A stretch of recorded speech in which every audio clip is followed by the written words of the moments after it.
Good day to all. வாங்க மேக்ஸை புரிஞ்சு படிப்போம். 8th ஸ்டாண்டர்ட் சாப்டர் 3 அல்ஜீப்ரால எக்ஸசைஸ் 3.5ல 9th சம் என்ன கொடுத்துருக்காங்கன்னு பார்த்தீங்கன்னா ஃபேக்டரைஸ் காரணிப்படுத்தணும் அப்படின்னு சொல்லிட்டு 16p⁴ - 1ன்னு சொல்லிட்டு கொடுத்துருக்காங்க. ஸோ இந்த மாதிரி வந்தாலே இது வந்துட்டு பார்த்தீங்கன்னா ஸ்கொயர் டேர்மில் பிரிக்க முடியுது, மைனஸ் வருது அப்படின்னாலே இது அல்ஜீப்ரிக் ஐடென்டிட்டி, அந்த இயற்கணித முற்றொருமை கான்செப்டில் போயிடும். ஸோ அப்போ எப்படி எடுத்து எழுதலான்னு பாருங்கள். So 16p⁴ - 1.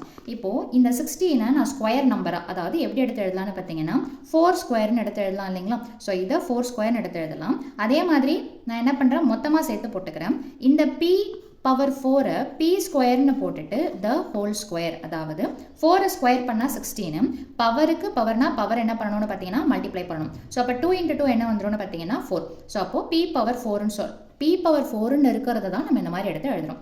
அதே மாதிரி மைனஸ் 1 எப்படி எடுத்து எழுதலாம், 1 ஸ்கொயர்னு எடுத்து எழுதலாம். அப்போ இது எந்த ஃபார்முலாவில் இருக்குதுன்னு பார்த்தீங்கன்னா a² - b².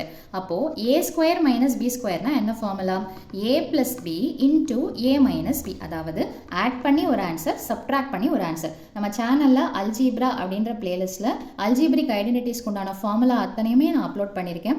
வேணுன்றவங்க கண்டிப்பாக பாருங்கள், உங்களுக்கு இன்னுமே நிறைய ஃபார்முலாஸோட கிளாரிட்டி கண்டிப்பாக கிடைக்கும். ஸோ அடுத்தது பார்த்தீங்கன்னா இப்போ இதில் ஃபர்ஸ்ட் ஒன் தான் a, ரெண்டாவது ஒன் b. அப்படியே ஃபார்முலாவில் சப்ஸ்டியூஷன் பண்ணுங்கள். a + b அப்படின்னா என்ன வரும், 4p² + 1. இதை ஒரு ப்ராக்கெட்டில் போட்டுருங்க. இன்டூ, இங்கே எந்த சிம்பலும் வரக்கூடாது.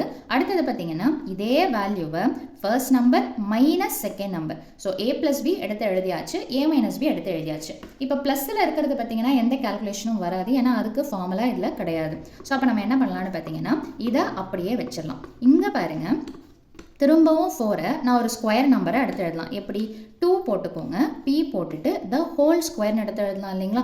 மைனஸ் இந்த 1 எப்படி எடுத்து எழுதலான்னு பார்த்தீங்கன்னா 1 ஸ்கொயர். நல்லா பார்த்தீங்கன்னா இங்கே ப்ராக்கெட் இருக்குது. நான் இப்போ இதை இந்த மாதிரி விட்டுட்டேன்னு வச்சுக்கோங்களேன், இந்த 2p இதோட மல்டிப்ளை ஆகிற மாதிரியும் 1ன்றது தனி டேர்மாகவும் ஆகிடும்.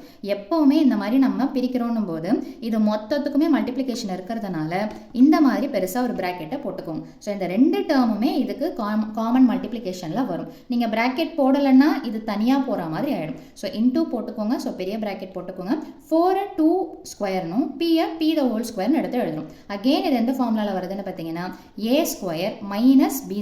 ஸோ அப்போ என்ன பண்ணலாம், ஃபர்ஸ்ட் டேர்மை எதுவும் பண்ண வேண்டாம், அப்படியே வச்சுக்கோங்க. ஸோ 4p² + 1 இன்டூ இந்த பெரிய ப்ராக்கெட்டே போட்டுக்கோங்க. ஸோ இது எந்த ஃபார்முலா, திரும்பவும் a² - b². அப்போ என்ன வரும், a + b, அதாவது 2p + 1 இன்டூ சப்ட்ராக்ட் பண்ணி போடணும், 2p - 1. ஸோ இந்த ப்ராக்கெட்டுக்கு இந்த ப்ராக்கெட்டை க்ளோஸ் பண்ணிடணும். லாஸ்ட்டில் பார்த்தீங்கன்னா இந்த ப்ராக்கெட்டுன்றது தேவை கிடையாது, போட்டாலும் இந்த எல்லாமே மல்டிப்ளிகேஷனாக இருக்கிறதுனால நம்ம என்ன பண்ணிடலாம் அப்படின்னு பார்த்தீங்கன்னா 4p² + 1 into 2p + 1 into 2p - 1. So இதுதான் இந்த சம்மோடைய ஃபைனல் சொல்யூஷன். மீண்டும் அடுத்த பதிவில் வேறொரு சம்மோடு சந்திக்கிறேன். தேங்க்யூ.